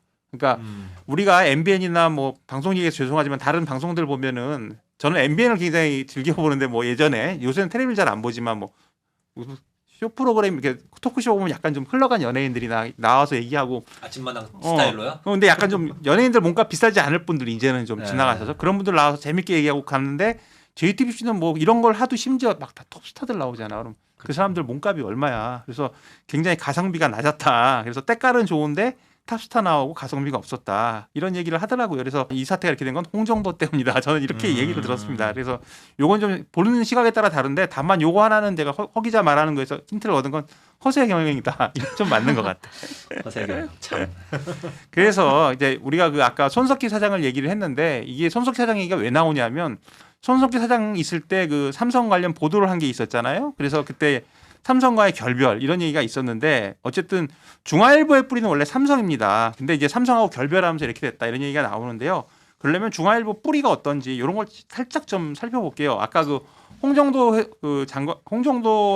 부회장의 할아버지 홍진기 전 내무부 장관, 법무부 장관 시절 법무부 장관을 얘기를 했는데, 이때부터가 이제 중앙일보의 시작이에요. 그래서 언제부터 홍씨 일가가 독자적으로 그 지금 중앙 그룹을 이끌었는지 어느 분이 좀 설명을 해주시겠어요? 일단 홍진기 회장 시절부터 해가지고 삼성과의 인연이 어떻게 형성됐는지 제가 그 점을 좀 말씀드릴게요. 보면은 홍정도의 할아버지 홍진기 씨가 보면은 일제 강점기에 판사 생활을 한 엘리트입니다. 엘리트였고, 그리고 이승만 정부 들어와서 해방 이후에 내무부 장관, 법무부 장관을 역임을 했고, 아까 우리 유경선 기자가 얘기했듯이 여적 피라 사건, 그러니까 3.15 부정선거 사건 이후에 4.19 혁명 일어나고 그래서 당시에 내무부 장관으로서 발포 명령을 시민들을 향해서 내렸다라는 이런 얘기가 있더라고요. 그래서 그 책임을 물어서 나중에 5.16 군사 쿠데타 이후에 사형 선고까지 받았는데, 또 박정희 정권에서 사형 선고를 내려놓고는 또 나중에 또 석방을 하게 되는 그런 과정이 있습니다. 근데 어쨌든 그때 옥고를 좀 치렀을 거 아니에요. 그때 옥고를 치를 때 면회를 온 사람이 이병철 회장이었다. 삼성그룹의 이병철 회장이었다라는 거예요. 그러니까 이병철 회장이 그 뭐 신현학 총리라고 당시에 있잖아요. 신현학 총리로부터 이제 홍진기 당시 전 내무부 장관이죠. 전 내무부 장관에 대한 청거를 좀 받았다고 해요. 이렇게 괜찮은 사람이다 만나봐라. 그래가지고 그때 당시에 이병철 회장이 감옥에 면회를 가가지고 이제 만난 것으로 보이고 그래서 그래서 이병철 회장이 그때 이제 언론을 좀 이제 뭔가 언론 사업을 하는 데 있어서 관심을 많이 기울일 때 이제 이병철 회장과의 친분으로 홍진기 회장이 석방 후에 중앙 라디오 방송 주식회사의 사장으로 취임을 합니다. 그리고 나중에 1965년에 중앙일보를 창간하고 그다음에 1967년에는 되게 역사적인 사건인데 홍진기 회장의 딸 홍라이와 이병철 회장의 아들 이건희가 이제 가족이 되죠. 그러면서 이제 사돈 관계로 단단하게 엮이는 그렇게 되면서 이제 삼성과 중앙그룹의 관계가 시작이 되는 겁니다. 그게 시작이 돼서 사실 어떻게 보면은 이제부터는 좀 약간 역사의 아이러니가 있는데 1971년에 그 동양방송을 설립을 해요. 중앙그룹에서 동양방송을 설립하고 이제 TBC라고 하죠. TBC. 네, TBC가 나중에 이제 그 유전자가 JTBC가 되는 거잖아요. 우리 어렸을 때 TBC 있었어요. 네, TBC가 그때 뭐 예능으로 엄청 유명했다고 그러더라고요. 그래서 그때 언론 통폐합 때 TBC 없어졌잖아. 네. 나 그때 지금도 기억나는 게 KBS나 MBC보다 TBC가 제일 재밌었어요. 예능 프로그램이. 그래서 근데 어느 날 없어진다는 거야. 그래서 옥상에서 좀 긍정적으로 드리는 말씀입니다. 뭐 갑자기 태극기나 애국가 올리네 막 이러면서 이제 화면 나 내려가. 그래서 그때는 뭐가 뭔지 모르니까 이거 왜 없어지지? 막 이랬었거든요. 그래서 굉장히 즐겨보던 방송, 재밌는 그런 예능으로 방송이었어요. 인기가 많았죠. 사실 지금 JTBC가 예능이나 이런 콘텐츠 쪽으로 좀 인기가 많은 것도 사실 그 시절 유전자가 그대로 남아있는 거다라고 하는데 제가 말씀드리고 싶었던 역사의 아이러니가 뭐라고 하냐면 바로 그 통폐합 부분이에요. 왜냐하면은 홍진기 회장이 내무부 장관 시절에 경향신문을 언론을 폐간을 시켜버렸잖아요. 근데 자신들도 결국 전두환 정권 때 똑같이 어떻게 보면 당한 거예요. 방송을 뺏겼지. TBC라는 걸 아예 강탈당하고 TBC가 폐국을 했어요. 폐국. KBS 2로 간 거죠. 네, KBS 2로 흡수 통합이 된 거죠. 이렇게 하는 똑같은 어떤 역사의 아이러니가 반복되는 그런 사실이 있습니다. 그런데 이제 그렇게 해서 제가 좀 하나 덧붙이면은 이게 그래서 삼성그룹이었잖아요. 그래서 네. 이제 어느 순간 그 분리가 됐는데 타사 선배 중에 이제 더 위에 선배들 중에 물어보니까 자기 그 중앙일보 입사한 다음에 삼성그룹연수 다녀왔다 그러더라고. 근데 이제 그럼 그분은 입사를 90년대에 하신 건가요? 그렇죠. 왜냐하면 이제 완전히 갈라선 시점이 99년도잖아요. 그러니까 그러면은 우리 그 부장이 이전에- 빨리 입사를 하신 거지. 아, 저도 그보다 예. 앞서는데 네, 그래서 그랬는데 여하튼 이 분리가 되고 나서 여하튼 굉장히 잘 나갑니다. 중앙일보는 여전히 잘 나가고 저도 지금 기억이 남는 게 중앙일보가 원래 이제 3등 신문이었잖아요. 조중동 하면은 사실 동아일보보다 뒤였고 저도 어렸을 때 그냥 아무 생각 없이 아무 그 영향 생각 없이 집에 중앙일보를 잠시 보던 시절이 있었어요. 근데 왜 이렇게 좀 배달도 잘 안 되고 오탈자도 많냐 막 이런 말을 했었거든. 그때만 해도 중앙일보가 그렇게 좋지 않았어요. 근데 제가 대학교도 한 졸업 즈음에 돼가지고 뭐 학교 한자 한글로 폰트 바꾸고 제목을 학교 앞에다 막木가지를 막 뿌리듯이 뿌려. 근데 이제 그때부터 신문이 확 좋아지더라고. 돈 냄새 나고. 그때 아마 90년대 이때 말씀하시는 것 같아요. 저는 TV 광고도 기억나거든요. 그때 아마 40, 50대 분들은 지금 기억하실 텐데 그 섹션 신문을 처음으로 시도하면서 그 섹션에 대한 강조를 엄청 열심히 했던 그 기억이 나거든요. 중앙일보가 아무튼 그 선도적인 그룹인 건 맞고 신문도 어쨌든 동아일보를 잠시 제꼈으니까 사실 지금도 아마 지키고 있을 거예요. 동아일보 기분 안 좋겠지만. 근데 그럴 때 중앙일보가 좀 장점이 이 정치적으로 보수인데 진보 정권이 들어서 그쪽으로 좀 약간 이렇게 맞춰주기도 해. 그래서 그렇죠. 어느 정권이 되든 이렇게 좀 안고 가려고 하는 그런 게 있었어요. 그래서 이게 뒤에 좀 말씀을 드릴 텐데 그런데 어쨌든 그런 중앙일보가 삼성의 뿌리를 가졌지만 우리가 지금 중앙일보의 경영난을 다루고 있습니다. 그런데 이 손석희 사장 시절에 이제 삼성 보도를 하잖아요. 최순실 뭐 문제 나오고 그러면서 이제 이재용 회장이 구속되는 그런 관계가 됐는데 홍라이 여사가 당시에 그 홍석현 회장에게 여러 번 그 우려 표명을 했었다고 하는 이야기도 있더라고요. 네, 그 홍라이 리움미술관 명예관장이 이재용 당시 삼성전자 부회장이 구속되고 나서 홍석현 회장에게 그러니까 동생한테 가슴이 찢어진다라는 메시지를 보냈다고 해요. 이게 어떻게 알려졌냐면 홍석현 회장이 한 언론 인터뷰에서 누이가 카톡을 보내서 가슴이 찢어진다고 하더라. 그게 모성이다라고 말을 한 게 있어요. 그리고 이제 당시 최순실 게이트 이후에 삼성의 이제 미전실이 해체가 되잖아요. 그리고 홍라이 당시 리움미술관 관장이 관장직을 내려놓습니다. 예, 그때 이재용 당시 부회장이 외가에 엄청나게 서운해했었다라는 보도도 있었고요. 근데 홍석현 회장은 뭐 그걸 보면서 피가 통한 조카인데 뭐 당연히 가슴이 아프다 이렇게 말을 했었습니다. 그러면서 삼성하고 관계가 틀어져서 경영이 어려워지고 이게 지금까지 오는데 영향을 미쳤다. 이런 얘기가 지금 있잖아요. 이게 막 굉장히 많이 나오는 얘기인데 이것 때문에 뭐 회사가 엉망진창이 된 것처럼 하는 그런 얘기들도 많이 있는데 이게 맞는 얘기예요? 사실 이거는 뭐 JTBC나 뭐 이런 데 내부 구성원들도 조금씩 하긴 하는 얘기인데 저는 그렇게 논리적이거나 근거가 있는 얘기라고 보이진 않아요. 그러니까 사실 손석희 사장 체제에 들어와서 되게 일대 변화가 일어났던 건 맞죠. JTBC가 근데 그 당시에 최순실 그 국정농단이 있지 않았습니까? 최순실 국정농단이 있으면서 거기에 삼성그룹이 뭐 말 세 마리나 이런 걸로 좀 많이 엮여 있었기 때문에 당연히 근데 보도를 그걸 안 할래야 안 할 수 있었을까? 근데 물론 뭐 이제 JTBC가 좀 더 많이 앞서 나가는 보도를 하는 그런 경향은 있어서 그거에 대해서 뭐 삼성이 좀 쓴소리도 했다. 그러면서 실제로 뭐 광고를 조금 줄이거나 중단시키는 그런 상황들은 있었던 것 같은데 근데 사실 이 상황은 삼성과의 일시적인 불화. 그러니까 왜 일시적이라고 얘기하냐면은 나 결국에 2019년에 나가잖아요. 손석희 사장이. 그리고 그 당시에 임원들도 다 자리를 나가시게 되거든요. 그러니까 당시에 손석희 체제라고 할까요? 그거는 붕괴가 되면서 결국에는 그 관계 회복은 이루어졌다고 봐야 되는 게 맞다고 보고요.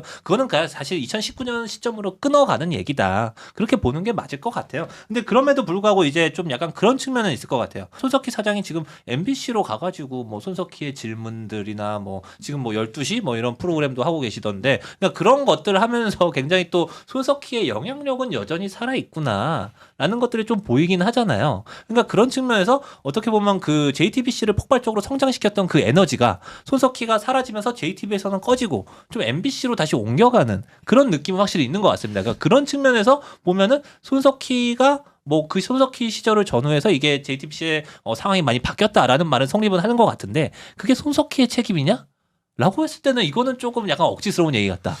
그 손석희 책임은 아닌데 손석희 이후에 경영이 살짝 어려워진 건 맞고 어쨌든 그 경영이 계속 어려워진 거에 영향을 미친 거다 이렇게 저는 생각을 했었어요. 그리고 제가 이제 취재를 한 바는 광고가 회복이 조금 되긴 했는데 완전히 된 건 아니다 이렇게 얘기를 지금도 하긴 하거든요. 그래서 손석희 때 삼성하고 틀어진 게 여하튼 경영을 조금 안 좋게 한 부분이 있고 뭐 그것 때문에 망했다는 건 말이 안 되고 그게 계속 사람을 좀 이렇게 휘청휘청하게 한 측면이 있다. 그리고 지금 손석희 MBC 라디오 그 DJ 된 거 얘기하는데 12시? 그러니까 내가 그거를 이제 온라인 기사 썼어. 근데 뭐라고 썼냐면 손석희 전 JTBC 사장 뭐 MBC 이렇게 했더니 그게 기사가 의외로 많이 빵빵 터지는데 댓글이 다 욕이에요. 왜 뭐라고 써 있냐면 JTBC 망하게 하더니 MBC도 망하게 하러 가냐. 이게. JTBC 직원들이 단 거 아니에요?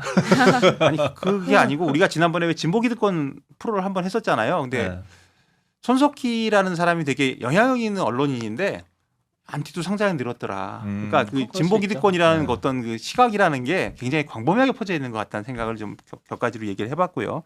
그런데 이 JTBC가 이제 잘 나갈 때라기보다 JTBC 한참 할 때 홍석현 회장의 이 대권 도전설이 좀 나왔었습니다. 그래서 뭐 손석희 씨를 사장에 영입하고 뭐 중앙일보는 보수, JTBC는 약간 중도 보수 정도 되겠죠. 이렇게 해서 보도를 내보냈는데 이게 양쪽을 다 겨냥하고 한 거 아니냐. 그래서 이게 대선 행보 아니냐. 이런 식으로 얘기를 했는데 그거에 대해서 좀 말씀을 해주시겠어요? 이거 2017년 대선 그때 얘기하는 거 아니에요? 그러니까 그 국정농단 사건 직후로 이제 박근혜 전 대통령이 탄핵되고 이제 바로 대선이 벚꽃 대선이 2017년 5월에 열리는 그 직전 상황에 이제 갑자기 홍석현 대권설이 이제 막 불지표 오르기 시작했는데 사실 제가 그때 그 국민의힘 계열 정당 그때 당시에 이름이 뭐죠? 새누리당에서 뭐 이렇게 넘어갈 때 그때 제가 출입 기자여서 좀 기억을 잘 하고 있는데 그때 상황이 뭐냐면요.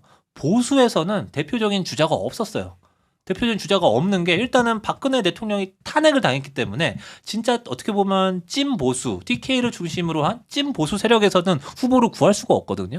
그러니까 좀 약간 색채가 엷은 사람을 구해야 된단 말이에요. 그래서 당시에 생각해 보면은 그래서 색채가 엷은 사람으로 사람들이 많이 생각을 했던 게 이제 반기문 전 유엔 사무총장 이런 사람들을 막 데려오려다가 반기문 스스로의 어떤 경쟁력이 안 돼서 이제 좀 뭐 속된 말로 나가리 되고 뭐 이런 상황들이 있었단 말이에요. 근데 그 와중에 한 프로젝트로서 홍석현 회장도 거론됐다라고 그 당시에는 좀 이제 그렇게 보여지거든요. 그리고 홍석현 회장도 어떻게 보면은 그 당시에 자기의 포지션, 정치적으로 나가기 위해서는 자기의 포지션을 알았던 것 같아요. 2017년 신년사로 그 직원들에게 보낸 이메일이 있는데 이메일에 이렇게 썼더라고요. 광화문 광장에 꺼지지 않는 촛불과 서울 광장에 나부끼는 태극기를 보며 밤잠을 이루지 못한 채 깊은 고뇌에 잠기기도 했다. 그러니까 정치적이네요. 촛불하고 네. 태극기를 둘 다 언급합니다. 그러면서 자기는 둘 다 아니고 둘 다를 뭔가 융화시키거나 그 가운데서 뭔가 역할을 할 수 있는 사람이다. 이렇게 자신의 포지셔닝을 한 거예요. 근데 결과적으로 보면은 그 포지셔닝은 당시로서는 성공적이지 못했죠. 그 누구도 성공적이지 못했습니다. 반기문도 실패했고 모두가 실패했고요. 뭐 거기가 망했는데 뭐 그러니까요. 뭘 세워도 되지 않죠. 그러니까 그 당시엔 중도라는 영역이 사실상 성립할 수 없는 상황이었고, 근데 홍석현 회장이라는 사람은 사실 정치적 야망은 대단한 사람이잖아요. 사실 홍석현 회장이 사회생활을 처음 한 게 그 청와대에서, 그러니까 뭐 미국 생활을 빼면은 미국에서 이제 좀 스탠포드에서 석박사하고 세계은행에서 일한 거 빼고 한국에 들어와서는 처음 사회생활을 한 게 청와대에서 사회생활을 했거든요. 청와대 비서실장의 보좌관. 당시에 뭐 그 썰로 보면은 그러니까 청와대 비서실장의 보좌관 자리라는 건 없는데 홍석현 회장이 들어간다고 해서 그걸 새로 만들었다라는 그런 얘기도 있더라고요. 그래서 그 정치적 야망을 그때부터 좀 정치 그 건에 좀 많이 기웃기를 했던 것 같고, 그리고 뭐 문재인 정부에서 아니 노무현 정부에서 주미대사를 맡았던 경력이 있고, 또 문재인 정부 들어와서 또 미국 특사, 그리고 통일 외교안보 특보 뭐 이런 것들을 계속 맡아오면서 통일이나 외교 안보 쪽으로 자신을 뭔가 정치적 입지를 다지려고 하는 그런 모습들이 좀 계속 보이긴 했습니다. 사실 저도 좀 더 드리고 싶은 말씀인데 홍석현 대권 도전설은 사실 되게 오래된 얘기예요. 제가 자꾸 이게 제 옛날 얘기를 하면 제 나이를 들통내는 건데 2002년에 제가 그 남북관계 되게 활발할 때 통일부를 출입했었거든요. DJ 정부에서. 근데 이때 이미 대권 도전설이 나왔어서 어떤 얘기가 있었냐면 이거 그때 그냥 소문이 아니라 통일부 그 지금 관계자들 당국자들이 했던 얘기인데 홍석현 회장이 김정일 당시 국방위원장을 만나려고 했었어. 계속 추진을 했어요. 이거는 팩트. 그래서 당국자들도 얘기하고 그때 이제 중앙일보 출입기자가 되게 오래된 사람이에요. 그러니까 이제 북한 전문 통신에서 오신 분이고 이 북한에 아주 빤한 사람. 그런데 그 사람이 그것 때문에 열심히 뛰었다는 게 거의 정설이야. 정설이고 본인도 보면 말 속에 약간 뼈가 있어. 그랬는데 그게 안 된 거죠. 안 되고 그래서 일단 그 김정일하고 만나면 안 됐어. 근데 그때 어땠냐면 중앙일보가 그 보수적인 신문이 남북 문제에 대해서 굉장히 관심이 많아요. 그래서 뭐 그거는 약간 중도적으로 나갈 때도 있고 뭐 통일 전문 무슨 연구소 같은 게 있어서 거기 기자들도 막 쓰고. 근데 또 하나 기억나는 거 아까 주민대사 얘기했잖아요. 그 주민대사 했을 때 제가 열린우리당 나갔었거든요. 저녁에 9시 뉴스인가 그즈음에 이제 알았는데 사실은 기자들 다 충격의 도가니지 뭐 이럴 수가 있냐 약간 배신감도 있었고. 근데 그 다음 날 이제 일면에다 중앙일보 홍석현 뭐 이거잖아. 근데 중앙일보는 어떻게 나가냐면 홍석현 유엔 몇 년 후 유엔 사무총장 뭐 노린다 이거였어. 그러니까 와. 그게 일면 톱이었어 중앙일보. 지금도 기억에 나. 그러니까 그거는 뭐냐면 자기가 그걸 발바하겠다는 거잖아. 근데 그 와중에 이제 삼성 엑스파일이 터지면서 주춤하게 된 거죠. 그리고 이제 박근혜 정부 탄핵되면서 그때 다시 이제 스물스물 올라온 것 같고 다시 꿈꿨을 수도 있을 것 같기는 해요. 그런데 이제 여하튼 지금은 뭐 약간 그 물러나 계시고 자기 아들의 실패를 보고 자기가 평생 일궈온 중앙그룹이 이렇게 무너지는 걸 보고 있는 그 기분이 어떨까 이런 생각을 좀 해봤습니다. 그래서 지금 우리 그 중앙그룹과 삼성 관계 이야기를 하면서 이 중앙그룹이 이렇게 된 게 단순히 삼성의 보복이나 음모론으로 치부하기에는 좀 무리가 있다. 그래서 뭐 기초 체력이 튼튼했다면 광고나 뭐 어떤 단절이나 외풍에 이게 무너지지는 않았을 것이다. 그래서 결국은 방만한 경영 이게 불러온 실패가 아닌가 이렇게 생각을 하게 됩니다. 그런데 여러분들은 그 종편이 처음 생겼을 때 생각을 하세요. 그러니까 저는 이제 예전에 종편 생겼을 때 그 세종문화회관 옆에서 데모하는 데 가가지고 우리 막 손 들고 이랬던 기억이 나는데 종편 반대 시위? 다 그냥 동원이 됐었어요. 그때는 이제 갔었는데 옳지도 않았고 사실 그때. 그래서 어쨌든 그 종편이 생기고 나서 다른 그 종합편성 출범 프로들은 저비용 이제 고효율 이런 거죠. 뭐 예를 들어서 아까 말한 토크쇼나 아니면 뭐 이제 시사 프로그램 이런 거 나와서 이제 저희 같은 사람들 떠드는 거야. 그렇죠. 재방송도 많이 했고요. 그러면서 사실 시사평론가들의 세계가 넓어지고 유튜브까지 온 거라고 저는 생각을 해요. 그런 거 틀어대고 이제 아니면 뭐 MBN식으로 토크쇼를 하거나 아니면 최근에 이제 트로트를 하잖아요. 근데 JTBC는 여하튼 천문학적 비용 써서 웰메이드 드라마 예능 프로그램 지상파를 위협하는 프로그램이 됐는데 결과적으로 독약이 됐잖아요. 지금. 그래서 이 경영진이 지금 그 거대한 패러다임 그 변화를 오판한 게 아닌가 이렇게 생각이 드는데 이건 좀 어떻게 보세요? 글쎄 저는 그러니까 모르겠습니다. 뭐 어쨌든 저희도 기사 쓰는 사람이고 콘텐츠 만드는 사람이고 뭐 이제 경향 TV에서도 뭐 콘텐츠를 만들고 뭐 그렇게 하는데, 그러니까 저는 콘텐츠 제작 측면에서는 여전히 좀 JTBC를 좀 우리는 좀 옹호해야 되는 것이 아닌가 그런 생각이 들거든요. 방금 전에 뭐 말씀하셨듯이 정치 토크쇼, 종편들에서 많이 했던 정치 토크쇼 말씀을 하셨는데, 그게 지금 우리 유튜브로 넘어온 거예요. 사실 근데 저는 조금 약간 거기서 한 가지 덧붙이고 싶은 게, 사실 지금 우리가 이렇게 많이 하는 경향 TV 같은 정치 토크쇼의 원형은 저는 사실 JTBC 썰전이라고 생각을 해요. 그거는 상당히 고급 프로그램이고. 네, 사실 고급 프로그램인데 훨씬 더 재미있고 뭔가 예능, 그러니까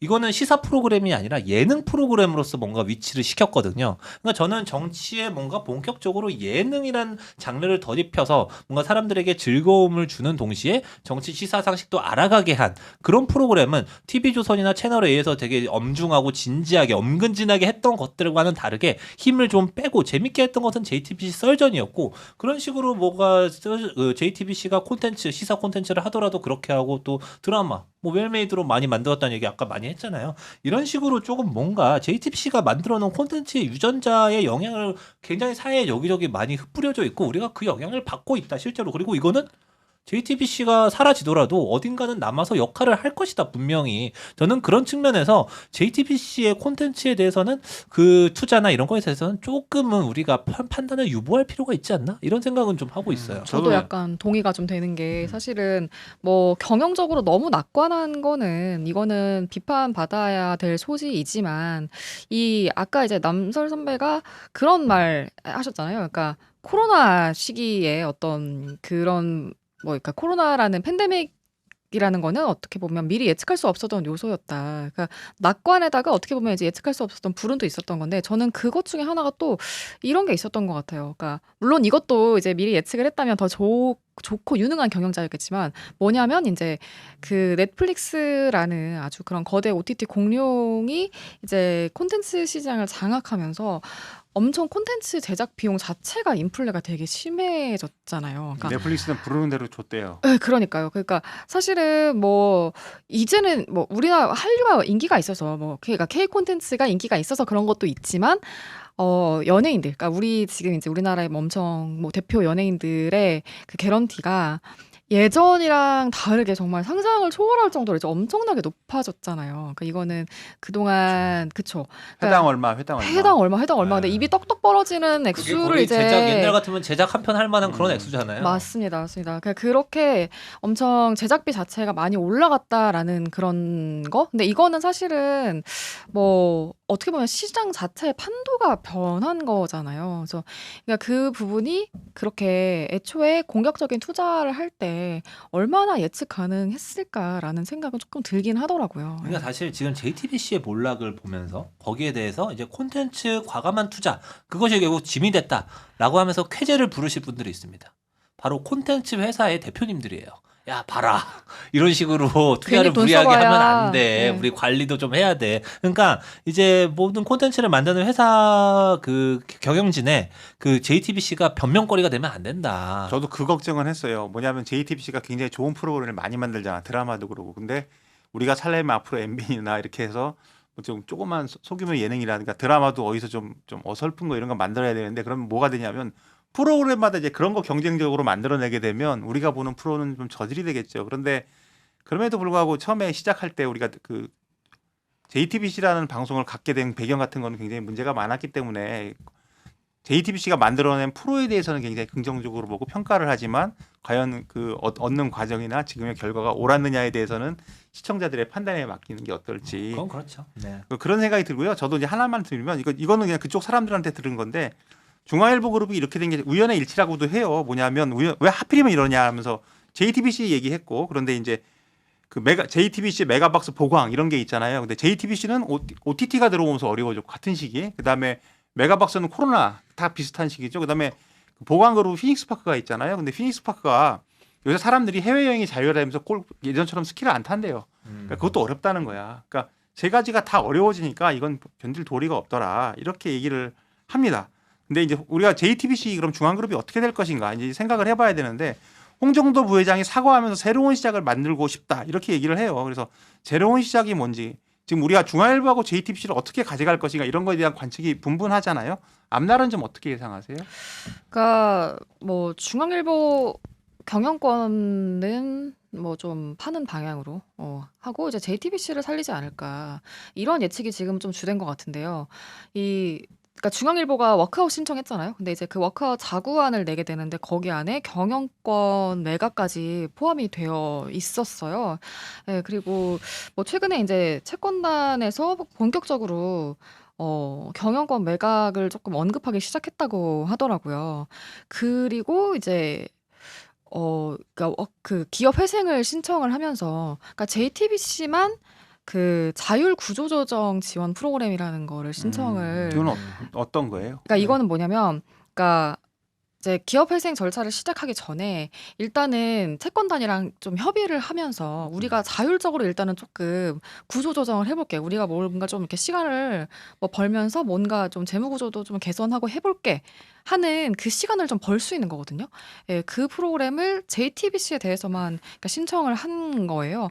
예, 그걸 보면 JTBC는 그러니까 다른 거는 다 내려놓더라도 조금 계속 가져가는 생각을 좀 하고 있는 것이 아닐까 이런 생각을 좀 해볼 수 있을 것 같고 그리고 근데 이제 문제는 JTBC가 제일 안 좋다는 거죠, 사실은. 네, JTBC 상황이 제일 안 좋다는 게 이제 큰 문제인 JTBC가 건데. 지금 예. 짐이 돼서 이렇게 된 거잖아요. 그러니까요. 근데 그리고 또 그 생각을 조금 엿볼 수 있었다고 생각을 한 거는 아까 이제 남설 선배도 백상 예술대상 그 시상을 말씀을 해주셨는데 홍정도 부회장이 그 지난 5월에도 또 시상자로 나서요. 근데 이제 거기에서 또 아까 이제 말씀하신 것처럼 본인이 어떤 이 콘텐츠 업계 약간 선도자라는 그런 자의식에서 나온 말인 것 같긴 한데, 그러니까 우리나라 콘텐츠가 세계 속에서 사랑받는 건 놀랄 일도 아니고 이제 상식이 된 것 같다. 뭐 K 콘텐츠 매출이 무려 150조 원이라고 한다. 정말 대단하지 않습니까? 이런 멘트를 하는데, 그러니까 뭐 캐대헌 물론 이제 우리나라에서 만든 건 아니지만 엄청 인기가 있고, 그러니까 이게 지금은 조금 어렵더라도 K 콘텐츠가 너무 상한가인 것 같고 한국 관련되면 뭐든지 다 잘 될 것 같은데 조금만 더 하면 되지 않을까라는 생각을 하고 있을 수도 있겠다. 좀 보면서 그런 생각이 들더라고요. 예. 허남설 기자는 좀 들으신 거 있으세요? 근데 지금 당장 이제 그 JTBC를 지금 뭐 어떻게 뭐 구조조정을 어떻게 할 것인지 중앙그룹을 뭐 중앙일보는 살릴 거야, JTBC 죽일 거야, 지금 JTBC 살리고 중앙일보 죽일 거야, 뭐 그런 얘기까지 하는 분들이 있는데 지금 당장 일단 JTBC 가장 지금 초점인 JTBC를 상황을 보면요, 이게 재승인 문제가 지금 걸려 있다라는 거예요. 그 종편은 주기적으로 뭔가 재승인 심사를 방송미디어통신위원회로부터 받잖아요. 그렇게 만약에 재승인 지금 해주면 특혜라고 난리 날 것 같은데. 네, 그러니까 이 재승인에 있어서는 지금 얼마 전에 그 김종철 방미통위 위원장이 기자간담회에서 밝힌 내용이 있는데 재승인 과정에 재무, 기술 분야에 대한 평가도 포함되어 있기 때문에 관련 부분을 주목해서 살펴보게 될 것이다라고 이렇게 답변을 했어요. 그러니까 JTBC의 어떤 자금난, 경영난 이것도 한번 들여다볼 것이다라는 뜻을 이제 시사한 걸로 보이거든요. 예전에 보면은 TV조선 같은 경우에도 이게 재승인 되느냐 마느냐 이런 말들이 있었고 그때는 이제 프로그램의 비율 이런 게 문제가 그렇죠. 이제 그런 것들이 문제가 됐고 뭐 프로그램의 비율을 이제 가장해서 뭐 정치 성향 문제 받는 거 아니냐, 문제 삼는 거 아니냐 이런 얘기도 있긴 했는데 어쨌든 JTBC는 지금 자금난이 너무 명확한 상황이고 이게 방송사로서 기능을 계속 할 수 있을 것인지 이런 것들도 판단이 결부될 수 있기 때문에 이런 것들 들여다볼 수 있겠다고 했는데 근데 사실 지금 요새 보니까 그런 얘기 많이 나오더라고요. 그 홍정도 회장한테 기자가 다가가서 질문도 했던데 사제 출연하실 겁니까? 예, 이제 홍정도 부회장이 이제 사제 출연을 해서 회사를 구출할 것이냐 약간 이런 것들도 초미의 관심사인데 근데 여기서 주목할 만한 점은 뭐냐면은 예전에 JTBC 종편을 설립할 때는 홍석현 회장이 사제를 출연한 걸로 알려져 있거든요. 그러니까 이제 뭔가 그 당시에 정권의 호의를 등에 업고 그 방송을 설립할 때는 사제를 출연했는데 이제 뭔가 투자를 좀 잘못해서 이제 거꾸로 질 때는 이 과연 사제를 출연해서 살릴 것이냐 예전에 누릴 건 누렸는데 과연 책임도 끝까지 사제를 출연해서 질 것이냐. 아버지하고 아들하고 또 다를 것 같기도 해요. 네. 지금까지 그 점에서는 뭐 아버지의 보면. 역할을 그대로 따라 할 것인지 글쎄요 잘 모르겠습니다. 이 점도 지금 약간 초미의 관심사 아닌가 싶으네요. 네, 그러니까 그 뭐 사제 출연 관련해서 이게 좀 생각이 난 건데, 그러니까 작년에 나온 보도인데. 그 홍석현 회장이 이제 누나한테, 그러니까 즉 홍라이 그 리우미술관 명예관장한테 360억 원을 빌렸대요. 360억 원 빌리고 또 뭐 홍정도 부회장도 뭐 돈 이렇게 빌려서 이 일가가 뭐 한 1,000억 원 정도를 이제 이미 융통을 좀 했었다. 이제 이런 보도도 있긴 하더라고요. 예. 그러니까 그러면 그거를 왜 작년 시점에 그렇게 급하게 융통을 했을까라는 걸 보면 결국 뭐 이 지금 JTBC에서 시작된 자금난 때문이 아니겠나 뭐 이렇게 생각해 볼 수 있을 것 같아요. 뭐 아버지한테 가가지고 아버지 돈 좀 융통해 주세요 이런 거야? 그러면 그러니까 대신에 이제 고모부한테 빌리면 되잖아요. 막. 집을 담보로, 집을 부동산을 담보로. 예. 저도 이제 들어본 바에 의하면 방향은 비슷한 것 같아요. 중앙일보는 팔고 JTBC는 뭐 가지고 있는데 이게 방송에 대한 애정이라기보다 중앙일보는 이제 팔 수가 있잖아요. 중앙일보는 흑자라고 보고를 하고 실제로는 뭐 그냥 똔똔 수준이라는데 여하튼 채산성이 아직 나쁘지 않고 신문이라는 상징성이 있으니까 회사에서 그걸 가져가려고 한대요. 그래서 가장 우리가 많이 생각하는 게 건설사가 있고 심지어 최근에 그 제약회사까지 나오더라고요. 네. 그래서 뭐 그거는 팔릴 것 같고 중앙일보 기자들도 그걸 각오를 하고 있어요. 각오를 하고 있고 근데 다만 팔리면 그 중앙일보 기자로서 자존심, 신문이 지켜질 것인가 이런 고민이 있고 JTBC에 대해서는 이렇게 얘기를 하더라고요. 팔리지가 않아서 못 판다. 그것도 맞습니다. 그리고 만약에 가지고 있기도 좀 가지고 있을 수가 있는 게 뭐 이제 채권단들이 뭐 워크아웃 하면서 뭐 줄여라 하면은 그 핑계 대고 자를 수가 있잖아요. 그리고 이제 아마 그럼 보도부 기능은 굉장히 형해화되겠죠. 그러나 PD들은 어차피 외주로 해가지고 직원들 거의 없잖아. 외주로 해가지고 하고 이제 우리가 걱정했던 그런 프로들 양산해가면서 숨구멍은 열어놓으려고 이런 계산을 하지 않을까 이런 생각들을 좀 하고 이런 얘기를 보면서 이제 저는 뭐 쌤통이다 이런 생각이라기보다 그냥 레거시 미디어의 몰락을 보는 것 같아서 사실 저희도 좀 씁쓸합니다. 그 최근 그 박문신 SBS 사장이 어떤 시상식에서 이런 의미심장한 말을 남겼습니다. 최근 모 방송사 사태를 계기로 이건 뭐 당연히 JTBC겠죠. 생존이라는 말의 무게감이 그 어느 때보다 크고 무겁게 느껴진다 이렇게 얘기를 했는데요. 더 이상 이 종이 신문을 읽거나 본방사수를 하는 시대가 아닙니다. 그리고 드라마는 넷플릭스로, 뉴스는 유튜브로 소비하는 시대죠. 그래서 현장에서 체감하는 그 미디어의 위기 어느 정도일까요? 미디어의 그 미디어 권력의 주도권이 뭐 유튜브나 이렇게 넘어갔다. 뭐 콘텐츠 시장 같은 경우에는 넷플릭스로 넘어갔다. 이런 것들은 사실 다시 얘기하기가 좀 민망스러울 정도로 새삼 얘기하기 민망스러울 정도로 너무 이제 뭔가 익숙한 얘기가 된 것 같고요.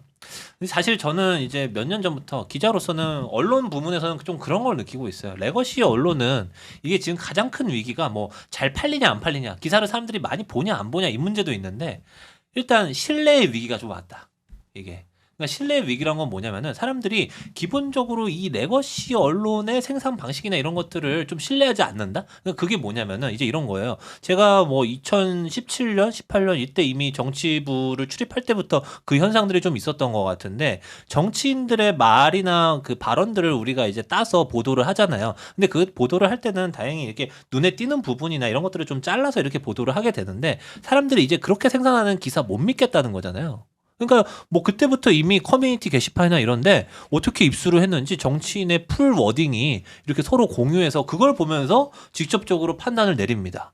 그런 시대가 이미 한 10년 전부터 시작이 됐고 그다음에 유튜브 같은 경우에도 요새 아마 경향TV나 경향신문의 관계도 사실 그런 것들이 조금 있는데 정치인들 같은 경우에 어떻게 보면 인터뷰로서 오시는 분들이 이제는 그 유튜브랑 인터뷰를 더 선호한단 말이에요. 왜냐면은 거기서 모든 얘기를 자르지 않고 뭔가 신문에 우리가 보도를 하거나 이럴 때는 그 말들을 우리가 눈에 띄는 것들 자르고 재단해서 좀 이어붙이고 이렇게 해서 보도를 하는데 유튜브를 통해서는 자기가 하고 싶은 말 뭐든지 다 할 수 있고 심지어 자기 채널을 파기도 하죠. 네, 그렇죠. 그러니까 사람들이 그걸 더 신뢰하게 된단 말이에요. 그러니까 여기는 약간 이 신뢰의 문제 같은 경우에는 이거는 우리가 생산 방식을 바꾸지 않는 한은 이거는 극복할 수가 없는 문제이기 때문에 그 신뢰의 위기 이런 것들에 대해서 좀 많이 경각심을 갖고 있는 편이고 뭐 아무래도 요새는 진짜 뭐 예컨대 뭐 우리가 그러면은 그런 풀 워딩을 전해주는 그런 역할은 못 하더라도 우리가 좀 사회에서 다양하게 일어나는 일들을 압축적으로 뭐 신문이란 매체가 그런 거잖아요. 이렇게 잘 전해주고 뭐 예컨대 9시 뉴스, 8시 뉴스 이런 것들도 압축적으로 잘 전해주는 거 아니냐라고 했을 때는 요새 그런 대체제도 엄청 많거든요. 예컨대 뭐 슬로우 뉴스, 슬로우 레터 이런 거 보면은 굉장히 그 전날 있었던 일들을 굉장히 문장으로 되게 한 문장씩 깔끔하게 이렇게 정리해주는 그런 매체들도 있단 말이에요. 그래서 그런 면에서 뭔가 유통 권력 뭐 이런 거 장사가 잘 되고 안 되고 이런 것뿐만 아니라 이제 신뢰의 위기 이런 것들을 굉장히 극복하기가 어려운 상황이다. 그래서 언론과 방송이 어떻게 나아가야 될지에 대해서는 아직 답을 못 찾겠다. 뭐 이런 느낌. 답을 못 찾겠다. 그러니까 어떻게 보면은 좀 영역을 우리가 재정립해야 되는 거 아닌가? 뭐 이런 생각도 좀 들어요. 우리가 뭐 그런 풀 워딩을 전해준다든지 인터뷰를 제대로 뭔가 깔아준다든지 이런 것들이 우리 영역이 아니라면은 우리 영역은 뭐가 있지? 뭐 예컨대 그런 것들은 있습니다. 우리는 솔직히 뭐 그런 거는 있잖아요. 뭐 방송사나 뭐 신문사나 다 뭔가 팩트 체크나 이런 것들에 대해서 좀 훈련은 많이 돼 있는 편이거든요. 어떤 정보의 신뢰성을 따져보고 이런 것들은 솔직히 일반 뭐 유튜버 분들보다는 좀 더 앞서 나가는 측면도 있단 말이에요. 그런 측면에서 우리가 좀 뭐 탐사 보도라든지 이런 쪽으로 확실하게 좀 정립하면서 그런 쪽으로 좀 신뢰 자산을 좀 회복해야 되는 거 아닌가 이런 생각을 좀 하고 있어요. 저는 그 JTBC 뉴스 보면서 놀란 게 댓글 보니까 망해도 싸다야 다. 그다음에 그 뭐냐면 다음은 어디냐 이거였어요. 이게 뭐 진보 보수 가리지 않고 언론에 대한 불신이 이만큼 크구나 이런 얘기였는데 그 유경성 기자가 느끼기에 현장에서 느끼는 어떤 미디어의 위기 이런 건 어떤 게 있는지 하고요. 그럼 우리가 어떻게 나가야 될까 이런 거 좀 고민이 있으면 말씀을 해주세요. 근데 방금 국장 해주신 얘기 들으니까 저는 너무 마음이 좀 안 좋은데요. 그러니까 뭐 다음은 뭐 어딜까 망해도 싸다가 사실 많아요. 거의 그러니까 대부분. 그러니까 그런 게 이제 뭐 과연 사실은 제가 이게 최근에 만난 네. 그 중앙 그 그룹의 뭐 선배가 그 얘기를 하셨어요. 어떻게 좋은 글이 하나도 없냐고. 예. 그러니까 저는 근데 댓글이라는 게 물론 안 볼 수도 없지만 우리라고 안- 다르겠어요? 예, 안 볼 수는 똑같습니다. 없지만 뭐 예. 그러니까 요즘 그냥 세태 자체가 워낙 그냥 팍팍한 것 같아요. 어디 망하면 그냥 다들 비웃을 준비만 하고 있는 것 같고 그리고 이게 언론 불신의 문제로 이야기할 수 있는 것일까라고 생각했을 그게, 때 그냥 정치적인 어떤 지향이나 뭐 그냥 선호가 다른 사람들이 그냥 때는 이때다 싶어서 그냥 야 저기 불났대 이러면서 불구경 온 사람들이지 않을까. 그냥 그래서 너무 그냥 구성원들이 그런 거를 좀 개념치 않으셨으면 좋겠다 이런 생각이 들고요. 그럼 우리는 어떻게 해야 돼요? 그렇죠. 우리는 이제 어떻게 해야 되는가 너무 어려운데요. 사실 질문이. 그러니까 뭐 체질 개선이라고 말씀을 해주셨는데 그냥 저는 그냥 이럴수록 오히려 그냥 제자리 지키면서 본분에 충실하는 게 정도 아닌가. 뭐 그냥 그런 생각을 좀 했어요. 그러니까 이게 사실 뭐 문화 영토다 아까 뭐 표현을 그렇게 해주셨는데 뭐 그것만 있는 게 아니라 JTBC가 가졌던 언론의 기능을 보면 보도 영토라고도 할 수 있고 또 사실 확인의 영토, 뭐 팩트 체크 기능 영토라고도 할 수 있는 건데 그 영토가 줄어드는 거는 진짜 우리 전 사회적으로 보면 결코 좋은 일은 좀 아니라는 생각이 들거든요. 예, 그래서 우리가 조금 모르겠어요. 방법은 딱히 생각나지 않지만 그냥 우리는 이럴 때 너무 막 뭐 어디 진짜 구경하듯이 이러고 있을 것도 아니고 그냥 본분을 지키되 필요할 때는 우리도 뭔가 연대하는 이런 목소리도 또 낼 때는 내야 되지 않을까. 방법은 잘 모르겠지만 막연하지만 좀 그런 생각이 들고요. 그리고 계속 이제 얘기했지만 어쨌든 중앙그룹은 정말 몇 안 되는 먼저 해보는 조직이었다라는 그런 점에서 그리고 사실 뭐 우리 회사도 정말 좋은 회사입니다. 경영진은 너무 좋은 회사예요. 그런데 사실은 이게 사주가 있는 회사냐 이제 없는 회사냐에 있어서 우리는 물론 언론사로서 압도적인 장점을 누리고 있습니다. 사주가 우리 사주라서 우리는 저희 되게 이제 독립성이 좀 있고 눈치 보지 않고 할 얘기를 할 수 있다라는 점에서는 비교적 자유롭다고 생각을 해요. 선배 약간 동의하지 않으시는 것 같은. 눈치 굉장히 많이 보는데 지금도 우리 부장이 눈치를 보고 있는데 저는 그런 눈치냐 이제 그래서 뭐 다른 뭐- 눈치냐의 차이일 텐데 하여간 근데 이제 어쨌든 그 사주가 있고 막대한 어떤 재력이 빵빵하게 있었고 일관되게 어떤 비전을 가지고 밀어붙이는 전략이 있었다라는 점에서는 되게 어쨌든 이제 경향신문은 좀 가질 수 없는 모델이기 때문에 그런 점에서는 부러움도 좀 느꼈거든요. 그리고 이제 뭐 항상 뭐 이제 우리는 시도만 해보고 싶다라는 생각만 했었던 것들을 중앙일보가 실제로 하는데, 그러니까 서울국제도서전도 그러니까 올해 중앙일보가 언론사 중에 그래, 부스가 최초로 있더라고요, 거기. 부스 참여했거든요. 사실 근데 이게 좀 TMI지만 우리도 되게 작년에 참여하고 싶었어요. 근데 이 부스가 너무 비싼 거예요. 부스가 너무 비싸고 뭐 이런저런 이유로 이제 못했는데 올해 중앙일보가 한 것을 보면서 그래도 저렇게 먼저 뭔가를 해보려는 조직이 우리 전체 그 콘텐츠 업계 또 보도 업계 언론 업계에 어떤 좋은 영향을 미치는 게 정말 컸는데 그러니까 앞으로 근데 먼저 망해버렸어. 그러니까 그 부스가 약간 그래서 무색한 지경이네요 지금 생각해. 그러니까 그래서 이제 아까 뭐 남설 선배도 말씀하셨지만 이제 언론사 경영인들이 뭐 괜히 뭐 먼저 하겠다고 뭘 선도해 보겠다고 나섰다가는 적골 면치 못한다 이러고 있을까봐 굉장히 좀 걱정이 좀 많이 됩니다. 예. 저는 이제 제가 주간경향 오고 나서 저희 그 창강 이전모에 그런 기획을 했었어요. 그 레거시 미디어의 필요에 대해서 하면서 제목이 재래식을 거부한다 이런 거였고 기자들 뭐 설문도 따고 이제 제 개인 사심이 많이 들어간 기획이었는데 사실은 좀 반응을 보고 싶었어요. 독자들 반응. 근데 독자들 반응이 상당히 싸늘합니다. 이제 허남설 기자가 얘기했듯이 이 신뢰가 너무 바닥이 됐어요. 그래서 저는 이제 그걸 말하고 싶었거든요. 재래식 언론이라고 우리가 말하는데 그런 멸칭 뭐 본인은 그 멸칭 싫어하시는 그분이 그런 멸칭을 또 만드신 분 계시잖아요. 근데 그분이 말씀하신 거를 사람들이 동의한다는 것도 슬프지만 분명히 그 레거시 미디어라는 거가 가지고 있는 장점이라는 게 있는데 뭐 아까 말한 신뢰 검증 기능이라든가 우리 함부로 보도는 안 하잖아. 그 몇 번, 두 번, 세 번 하고 잘못하면 또 그거 가지고 문제가 생기고 하니까. 근데 그런 면에서 저는 그런 생각을 했습니다. 지금은 우리가 이렇지만 참고 기다리면서 우리는 그냥 우리 일을 하자. 그 유경선 기자 얘기한 것처럼. 그리고 그 레거시 미디어가 가진 게 이러이러한 장점도 있고 물론 이제 우리도 체질을 어떻게 바꿔야 될지는 계속 고민을 하겠습니다. 그래서 이번 그 중앙일보 사태를 보면서 저희도 어떻게 언론이 살아가고 생존해야 될지를 함께 고민해보는 시간이 됐었습니다. 자, 오늘 인물비상구에서는요. 홍정도 중앙그룹 부회장에 대해서 살펴봤습니다. 기술이 발전하고 플랫폼이 바뀌어도 언론이 제공하는 컨텐츠의 최종 소비자는 결국 국민입니다. 독자와 시청자는 이제 뉴스 내용뿐 아니라 그 뉴스를 만드는 기업의 도덕성까지 냉정하게 평가하고 있는데요. 그 사주 리스크를 털어내지 못하는 미디어에게 과연 생존과 부활의 기회가 주어질지 국민의 눈은 생각보다 훨씬 매섭습니다. 자, 인물비상구의 시그니처 한 줄 논평으로 오늘 시간 마무리하겠습니다. 어느 분이 먼저 해주실래요? 근데 지금 방금 하시는 말씀 되게 홍정도 부회장 같았던 거 알아요? 지금 백상예술대상 시상대에 서신 되게 건가요? 말씀을 하셔가지고 이게 뭐냐면 마무리 멘트 항상 어색해가지고 제가 사실 남 앞에 나와서 말하는 걸 잘 못해요. 근데 지금 허남설 기자가 자꾸 저를 야지를 놓는데 부장과 부원이었습니다. 바른말 고운말 네. 써주십시오. 그 야지라뇨. 사석에서는 유튜브지만 네. 야지가 뭡니까 야지가? 사석에서는 상당히 더 많이 좀 저한테 많이 그러는데 여튼 마무리하겠습니다. 자, 네. 한 줄 논평 어느 분이 먼저 하실래요? 제가 언제나 그렇듯이 또 삼행시를 삼행시를 준비했어요? 자, 해봤습니다. 예. 부를까요? 예. 홍보할 히트작은 많았지만 정산할 빚이 너무 많이 남았습니다. 도약이었을까요? 도박이었을까요? 도약과 도박. 유경선 기자하고 라임 좋다. 같이 나오는 사람들은 이게 되게 힘들 것 같아. 아유. 잘못하면 힘든 거야 지금. 이 용으로도 한번 해주세요. 허남석 기자 잘못하면은 못 되는 거야. 빨리 해봐요. 뭐 한 줄 논평. 한 줄 논평. 예. 저는 좀 약간 콘텐츠에서 좀 영감을 얻어 준비했는데 홍상수 감독의 영화에서 좀 영감을 얻었습니다. 벌써 범상치 않은데요. 그러니까 모두가 표정도 홍상수 영화 나오는 인물처럼 해봐요. 그렇게 찌질하게 갈까요?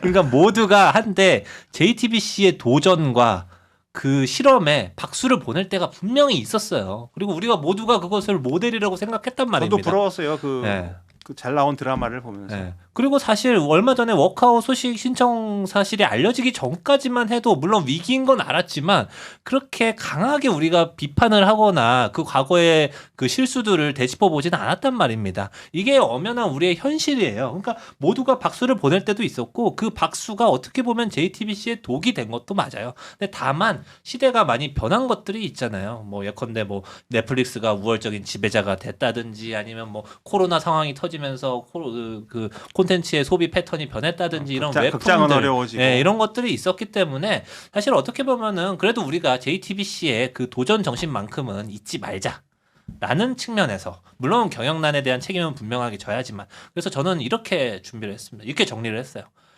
그때는 맞고 지금은 틀리다.